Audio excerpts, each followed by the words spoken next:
morning, gentlemen. Welcome to the Complete with Purdeep Show. My name is Purdeep Sangha, and I am your host. So if you are a businessman, you're an entrepreneur, you're an executive, or any man from any walk of life, you want to tune into this show. This is a show to help you have what we call the complete life and experience complete victory. So first of all, if I can ask that you please like and share with this show with as many men as you can, because this show is all about driving home value and providing the men out there with the tactics, the skills, and the strategies to really have that life that they deserve to have. So welcome to today's episode. And I've had the question, Purdeep, why do you work specifically with men? Why do you do the work that you do? Why are you so passionate about helping men out there? And I'll start with a little bit of my background. And this is really where my dad comes in, because my dad is a huge driving force for the work that I do. So if you can see that, that's my dad and me. That's when I got married and my dad was there. I had to grow the beard and the turban. That's our traditional Indian getup, you could say. But my dad was a huge inspiration. And my dad immigrated to Canada in the early 70s, and he literally had $11 in his pocket. So him and my mom really had no skills. They could barely speak English.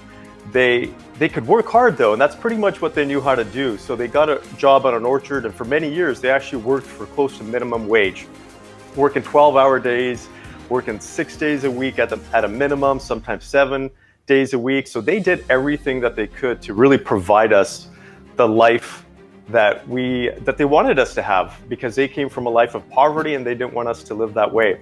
So my dad spent his entire life working his butt off, you can say, and eventually he bought his own orchard and had his own business, and he never had any challenges with money.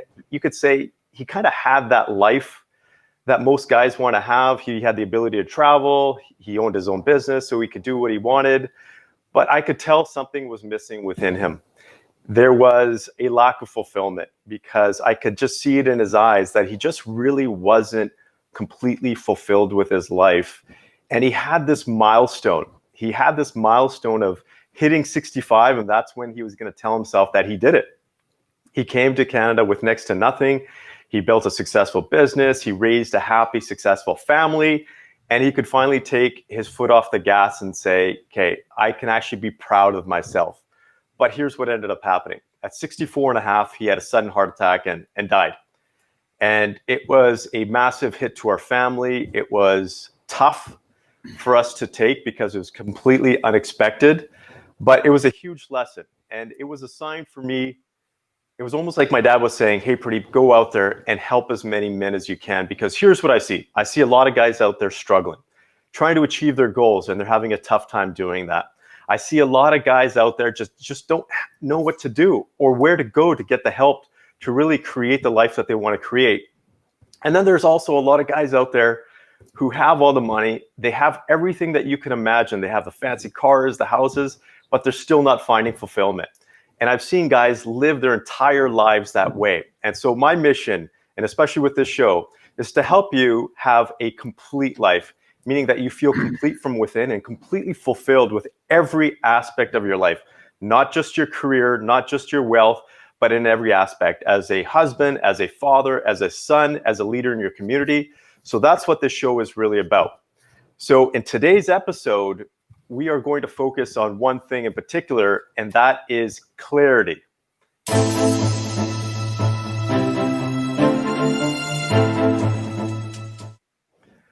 So there's 13 C's of being the complete man, and in each episode, we're going to talk about one in particular. In this particular episode, we're going to talk about clarity, because as men, to have the life that we want, to have basically the wealth, the time, the freedom, the relationship, we need to have absolute clarity, because without clarity, you don't have the other C's. For example, without clarity, you lack the confidence to really put all the effort into what you really want to achieve. So clarity is the first thing that you really need to look for in your life. And to help us out with that, we have an awesome guest that we're bringing on the show today. I want you to welcome John Tull. John is the Senior Manager of Business Development for the Florida Gators Sports Properties. So thank you, John, for joining us today. Oh, It's great to be here, Purdeep. I'm sorry. Thank you so much for having me, and good morning to you. Are you in Canada? Yeah, so I'm pretty much directly north of you. Same time That's zone. right. That's right. So, well, I've worked in hockey for a long time, so I don't know if you know if you're a hockey fan or you know any hockey families, but I know it's big all over the North America. So, Oh yeah, hockey's huge. Just one of those Canadian jokes. As soon as you can talk, you're throwing in skates. right. So, but I never really had the opportunity. My parents put me in a different sport. They put me in apple picking and cherry picking because, Right. that was our babysitter, was keeping us busy in the orchard. Well, full disclosure, I worked in hockey for a while, Purdeep, but I never really skated. I played some Oh, basketball really? and football, but yeah. So I So, operated minor league hockey teams for a long time, but just never really took to skating. So. so what was your main sport? I know obviously football is a big thing, but what was your favorite sport? Well, so I played football and basketball growing up through high school, and but I was just a sports marketing nut. That's kind of Mm. how I got to where I am today. I mean, I was a little kid, little sports marketing freak of nature, if you want to call it that, where I was always the guy doing the stats in my head, and I knew all the batting averages for baseball players, or I had to watch all the games, and yeah, and I was always into the whole, rah rah and all the positive stuff about sports, and I think that's kind of how I ended up working in sports because I love being around that, So So maybe you could tell me. I know a little bit about your background, but also the audience out there, a little bit of your story, where you started from, and where you are right now. yeah, sure, Pradeep. So I'm a native of South Bend, Indiana, northern Indiana, right near the Michigan border, home of the University of Notre Dame. So we all grew up big Notre Dame fans, football, basketball, close to Chicago, so big Chicago sports fans. But anyway, I was one of those guys playing a little high school football. Thought I wanted to keep playing, so I went to a Division III school in Indiana called DePaul University with a W. Played a little D3 football. And I had that sports bug, man. I wanted to work in sports. So I ended up getting a master's degree from Indiana back in the day in sports management. And boy, from there, I just went on to, got lucky at a young age to get a management role operating a minor league baseball team in Hampton, Virginia. And from that point forward, it was operating minor league baseball and hockey teams for almost 20 years, from Virginia to Ohio to Wisconsin and California. And, when you operate those teams, you wear a lot of hats. So I learned a lot about, management and advertising and media and, hosting shows and things like that. And then I got recruited to work in college sports in 2009 to sell major sponsorships at the collegiate level. So I used all that experience I had, at the minor league level with, wearing all those hats. And I started out at Penn State in 2009. I was there for about 6 years. I moved on to Pitt for 2 years with the Pitt Panthers. Went to Michigan State, sold sponsorships there for 4 years up in East Lansing. They have a lot of hockey up in Michigan. So, but then I got recruited by the Florida Gators, our company Learfield IMG, to come down here to Gainesville last January. So, no regrets, man. I love selling sports, and what I do is we connect fans with brands and brands with fans. So that's what we do. We reach out to clients that want to connect their brand to that multi-generational fan base of college sports, whatever they're selling, whatever they're trying to do, increase their brand awareness, increase their sales, increase their profitability. That's what we do. We sell sports marketing partnerships. That's awesome. So I want to ask you, get into a little bit of the business side at first, and then I want to get to know a little bit more about your story for this year, because you had some really big things happen this year.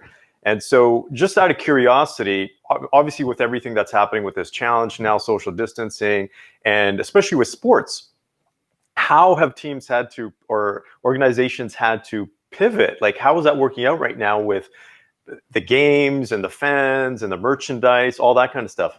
Oh, I tell you what, it's been a big challenge, for all of us in the sports industry. I mean, many sporting seasons got canceled. Minor league sports got canceled. The major league sports started later. We're playing in front of very, very small crowds. So if you can imagine it, selling a partnership to a major company for a 3-year deal, and normally they expect to be in front of 90,000 fans at the Swamp, or normally they expect to be able to do their retail promotions or their sampling outside the stadium, and now we don't have any of that, right? So to your point, it's been a challenge. We're all working together to just do the best we can and mitigate some of these opportunities for some of these clients and do the best we can and give them added value, or in some cases, some refunds. But everybody in the sports world and a lot of people, unfortunately, just out there in the business world, it's been a struggle these last 8 months. So we're all trying to pivot, all trying to adapt.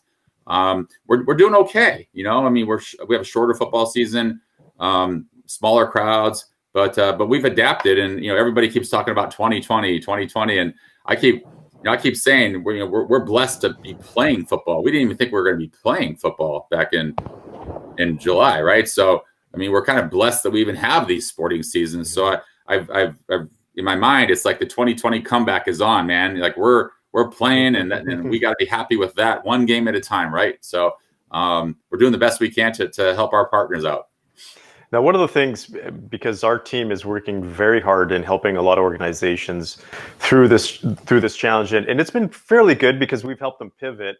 But one of the things I talk to a lot of entrepreneurs and executives about is really collaborating with people within their own industry, typically that they thought were competitors. And I basically said, and I've been coaching them that, hey, look, at this point in time, you really have to collaborate with all those people within your industry, because it's like two guys going into a ring right now, and you can either knock each other out and say, hey, look, we're going to play peacefully right now, and we could duke it out when this passes. Right. So are you seeing that in the sports industry? Are you seeing a lot of the organizations, the different sports organizations, actually working together to really get through this, or does it still seem fragmented and independent?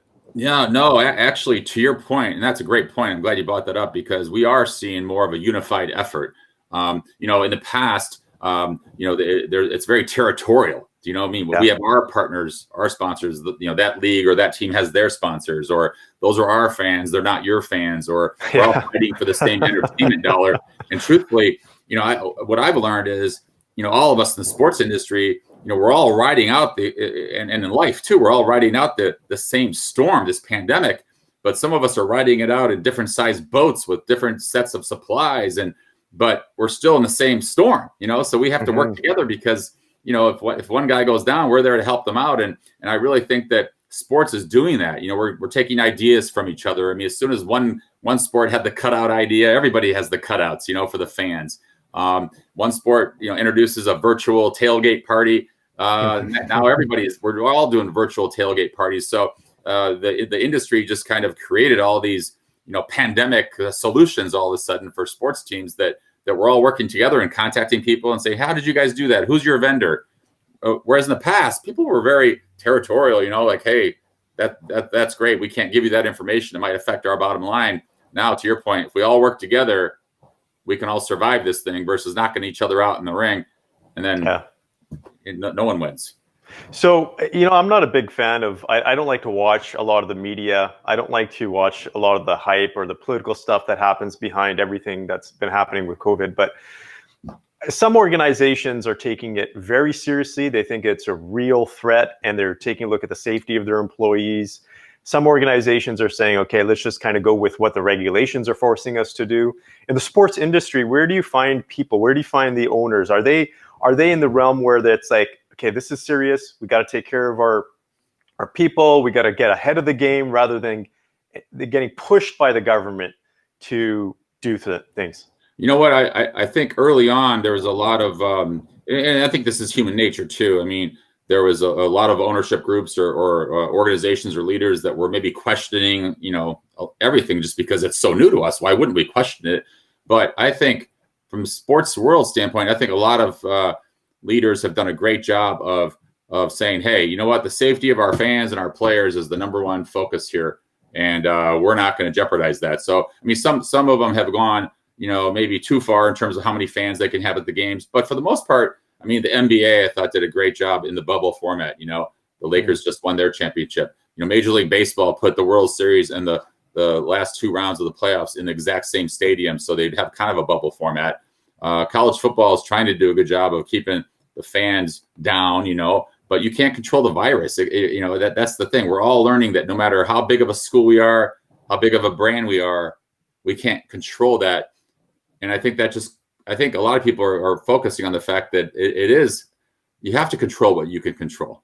And you can control the safety situation and the science and the numbers. And I mean, I know this is my personal belief, but I think a lot of them are diving into that now. So control what you can control and just do your best. And I think I credit the sports world for doing a pretty good job. Yeah, that's awesome. And that kind of gets back to that other point that we were talking about, collaboration, because we've exchanged some information back and forth. I did a little bit of research in terms of some of the stuff that you're doing. You've had some interesting events this year personally. Are you okay sharing some of that? Yeah, no, absolutely. I mean, the pandemic starts in March, and well, I mean, first and foremost, it was one of those light bulb moments in my head where I woke up one day, the pandemic started, sports is canceled. Some of us might be losing our jobs. Some of us might be taking pay cuts, whatever. And I looked in the mirror and I said, I can either wait for everything to come to me and all the negativity, or I can take the bull by the horns and try to really work on myself, because I really looked in the mirror and I said, I need help, man. I mean, I need to lose weight. I was at the highest level of weight I've ever been at. And I wanted to figure that out. So that's one thing that I made a decision on early was I want to start running. I want to start losing weight. I want to start clearing my mind. I want to think clearer, right? Can I just jump in there, John, because you met that point right there talks a lot to the clarity. What did that feel like when you looked in the mirror and you said, okay, I got to make a change? Like, what was there a distinct moment that you said, okay, things have to change and I got to do something about it? Yeah, there was. I mean, it was probably back at the end of March when, and truthfully, I mean, I think you might even have the photo, but I took a photo at the beach, and I thought to myself, yeah, there it is, the upper left corner there. That's me at the beach, and that's the most I ever weighed, man. I mean, what happened to me, right? I mean, I used to work out or eat better, and I was looking in my car, and I'd find empty donut bags in my front seat. I'm like, So I just decided, man, I have to eat better. I have to start running, working out. The photo below, me in the blue is me at the swamp in Gainesville back in March too. And I looked at those photos and I said, I got to do something. So, and again, it's not about me as far as like, look at me, but it's more like, that was the moment. So from a health standpoint, from a physical standpoint, I said, I have to do something about this. I can't continue this. And I also know that from my background in sports that working out or running, whatever, is good for my mind. Mm-hmm. So I just started to combine all these things. And I'm glad I did, because I started focusing on really positive words and just really affirmations and things like that on my run, and started doing these videos. But it really helped me get through some things. I mean, my mom had a stroke on Memorial Day weekend, and then she died on June 30th. That was hard. Yes. We all took pay cuts in our company to help the bottom line. That was hard. After my mom's funeral, my dad got pneumonia. He's been in and out of the hospital. But I think it's what I started back there in March after seeing those photos and wanting to make a difference in my personal well-being. It helped me cope literally, with everything that was going to happen. I had no idea what was going to happen, but I was ready for it, Yeah, thanks for sharing that, because I can only imagine what you must have been feeling like. And I think the conversation here is, and I took a look at your YouTube channel. So for those of you who haven't or don't know much about John, check him out. He's on YouTube. John, is there a channel or is there a specific URL? Yeah. So it's, youtube.com, / it's John Tull Sports Marketing 2020. So John Tull Sports Marketing 2020. Yeah, that's awesome. So check it. You take a look, because one of the most important things that I see in what you're doing, and the reason why we have you on the show as well, is you're an inspirational person. You're a person that is choosing to have a positive message out there in the community where we see a lot of negativity. And I don't know about you out there listening, but I'm just tired of the negativity. I'm tired of all the crap that's on the media. I'm tired of people swinging things a certain way. And John, I have to thank you, because we need more guys like you out there. We need more guys like you sharing positive messages. And I want to share, I've been talking to some teachers recently, and some teachers have been saying that their biggest challenge right now in school isn't necessarily the academics. It's a mental illness. It's a mental health of the students that are coming in, because not only are the students challenged, but they're picking up a lot of it from their families, from their parents. And so one of the things, John, and I'm so glad you were open, is when men are open enough to say, I need help, when men are open enough to share their challenges and say, okay, I got to change something here, Do you see a lot of that in your world? Are guys fairly open? And what do you think, or what's your thoughts out there? What can you recommend to the guys out there who are feeling challenged? Yeah, no, I would love to just recommend the whole idea that now is the time to understand that we all individually, I believe, have so much hidden talent and confidence, inside ourselves, and we can all reach out and find it. I mean, that was for me too, right? Like, do I have the discipline and the confidence to go and lose weight and to make these videos? I mean, we can all do that. And we can all have affirmations, and it doesn't matter what field you're in. I mean, during this pandemic, Purdeep, I've met people from all walks of life on Zoom calls, on podcasts, just researching, and everybody's talking about the same things, working from home, dealing with, some family challenges, dealing with work challenges, dealing with challenges in the community and how things are so different. Like, we're all in this together. And that's my thing. Like, you can't be afraid to ask for help, whether that's collaborate with your friends, your family, your coworkers, whether that's asking for, some professional help, where there's so many great, people out there that do this for a living that you can talk to, whether that's just looking in the mirror and doing like a self, a needs analysis on yourself, and just try to take a deep breath and figure out what are 2 or 3 things that you can do to make your day a little bit better or a little bit brighter. And I'm a big believer in that too. And just talk about positivity and negativity. I mean, I was that guy 2 or 3 years ago where I was on social media, maybe picking a few fights with some friends and doing, not too much, but I mean, just, and it wears you out. Like, so, I mean, I got away from that. I always talk about sharing the good stuff because it's free, because when you share bad stuff, nothing but negative stuff comes out of it, and you pay the price for being negative. And so so whether that's running or walking or just having some peace to yourself, I always tell people, find 30 minutes for yourself and just go think through things. Take that seriously. I'm not joking. I mean, it's like it's just so relieving when you can actually find peace within yourself to say, what I need to stop the presses. Like, what can I do to help myself out, or who can I call? And sometimes we just don't take the time to do that, and I took the time to do it, and I was really happy I did, because, sometimes, I mean, I would have just kept going and, eating bad and whatever, so, we're all there for each other. There's all these networks. Reach out to each other. Don't be afraid to reach out. I've reached out to tons of people that I might not ever do business with, but now they're influencers in my life because of their positive impact. Yeah, that's such an amazing point there, because sometimes we just don't know. We're afraid. And as guys, especially, there's that ego piece where we're like, okay, if we reach out to this person, what are they going to think? We're automatically built to have a certain level of status within us in hierarchy. That's how our human brain works. That's how the male brain works, especially. And when we feel like we're less than someone else, it really hurts. But that's not the case when you're actually going out there and actually asking for help and reaching out. There's a lot of people I know that have created some amazing relationships with people, even random people that they just came across. And here's the other thing too, is it's not always one way. Just because you're asking for help doesn't mean you can't provide value either. There's a lot of opportunity, because we all have strengths in some area. Absolutely. And, we all have strengths and weaknesses, right? And I, sometimes people get too bogged down and depressed about weaknesses. And I'm the guy that says, man, I mean, these are, know your strengths and sharpen those strengths and sharpen those tools. And, don't be afraid to take chances and try new things, but don't spend time on stuff that you think you're not good at, or you're not good at. It's just going to make you upset. Focus on the stuff that you're good at, and someone else will focus on the stuff that they're good at. And that's like two circles that, cross and your paths cross, and it's good for everybody. But if you start concentrating on the negative or stuff that you're not good at, you feeling sorry for yourself, that's hard, man. It's human nature. It's just hard when you get into that mindset. So I just, that was one of the questions I was going to have for you. I mean, these last 7 or 8 months, I mean, how is it going out there in the world with men? Do you find more men collaborating, more men kind of letting their guard down and not worrying about pride or worrying about egos and things like that? Yeah, that's a great question. So from my experience, I see that there's a number of different camps. On one side, I see guys that are open to collaborating because they have to do something different. They're at their basically end of the line. They can't afford to basically feed their families. They can't afford to keep their businesses going. I've seen a lot of very successful men, for example, that have had no worries in life, have a lot of worries now.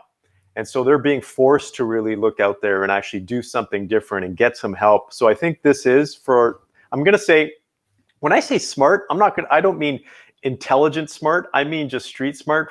For guys out there, get out there and make sure that you're actually collaborating with other men and women as well, right? This isn't just a men's club. This is about getting out there and collaborating with people you should be building relationships with. That's one of the things that I think has helped people through this challenge, is the relationship side. It's all about relationships. If we take a look at what's happening because of COVID, I don't like to use a term, but that's what obviously it is. But it's stopping people from having those relationships now that they used to, those in-person relationships. And that is what's hurting people more than anything. We need to get back to that. So reach out to those people. But I'm also finding the other camp too, John, where a lot of guys just don't know where to go, right? They're struggling. They just don't know where to get help. And either they're going on social media, or there's general media that's just throwing a bunch of garbage at them, and they're just totally confused. And those are the guys I think that we also need to be proactive in reaching out to as well, because I'm a firm believer in the work that you're doing, John, because as men, we also need to be mentors. And we also need to go out there and find the other men who need help. And so this is what I saw, especially when COVID first hit. I saw two groups of men that were saying, hey, I'm going to hunker down. I'm going to buy every single thing I can in the store. I'm going to lock my doors, my windows, get as many guns as I can, and be ready for apocalypse. Right. And then I saw the other camp where the guys were like, okay, you know what? I'm going to be safe, make sure my family's taken care of, but I'm also going to go out there and help other people in need. And well, I think, yeah. Sorry, go ahead. No, I was just going to say that one of the things that I focused on early on was just embracing change, because that's so hard for so many of us. You know, maybe you're set in your ways, you're stubborn, you know, things are a certain way for a long time. The world's changed. I mean, I don't want to keep saying the new norm, but, you know, maybe it'll get back to normal, but that's hard for some people. So, you know, have to embrace change. And then you talk about the media or the distractions, ignore the noise. There's all this noise out there. So you ignore the noise, you embrace change. That's really helped me out, because lots of things have changed at work. Lots of things have changed in the community. And, you know, and my wife, Laurie, is very supportive of me. But she always talks about me being caught up in the 1970s music, 80s music, whatever, because you need to embrace change, listen to new stuff. I joke about that, but she's right. You know what I mean? Like, I just need to embrace change myself too, right? But across the board, I think we all have it in us to embrace change and be confident.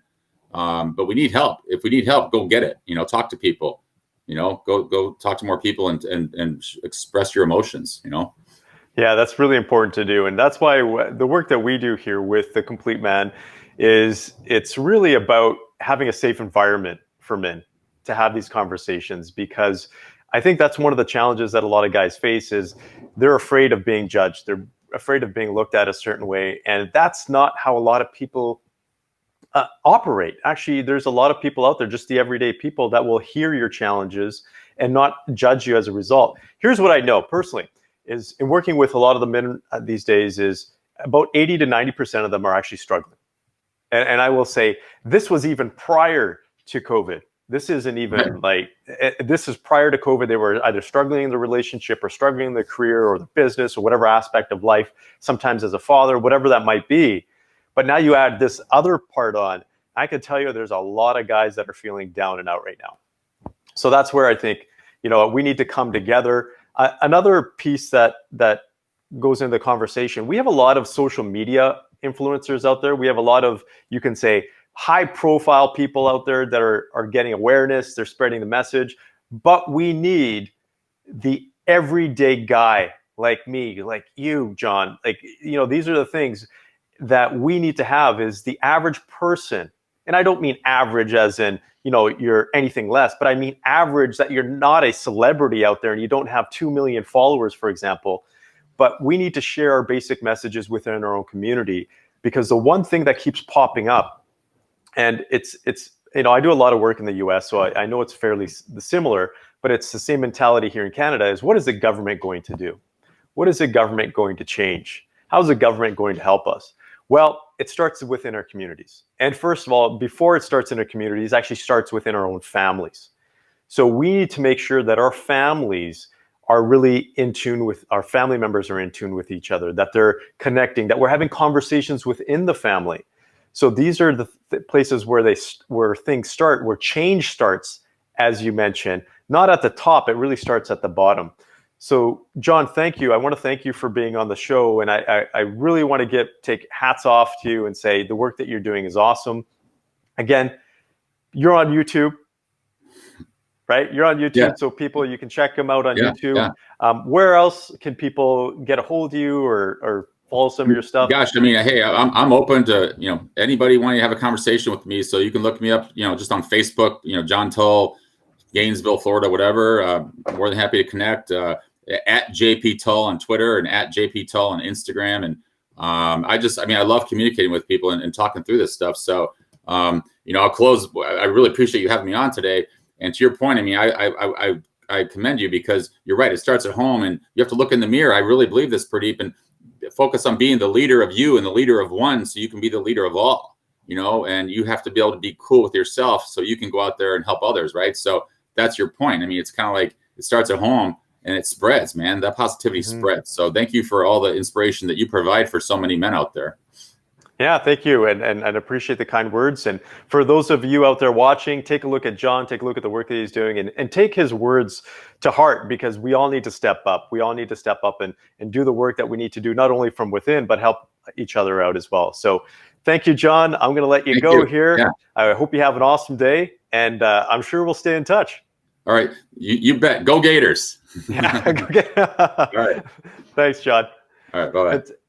And so for those of you out there, this comes really back to that original piece, the theme of the show, which is all about clarity. So John talked about that moment that he looked in the mirror and said, hey, look, I got to change. I got to do something different. I have this excess weight that I got to get rid of. I have these other challenges with work. I'm going to change my life. That's exactly what you need to do as well. And that's where hopefully you can get a hold of my new book. It's called The Complete Man. And right now, before the official launch, which is going to be in December, you can actually get a free pre-release copy by texting 888-210-5566. All you need to do is text the word free to 888-210-5566. This is literally the aspects of what we've been talking about in the show with John today, plus a whole lot of other stuff to help you experience the life that you deserve to have. And the title of this book obviously is called The Complete Man, but the subtitle is Achieve Ultimate Performance, Fulfillment, and Victory in every area of your life. And that's what you deserve to have. So thank you. I want to thank you for taking the time out to be with us in this episode. And I want you to stay tuned for the next episode, because we're going to talk about the next C of being the complete man. So hope you have an awesome day, and take care.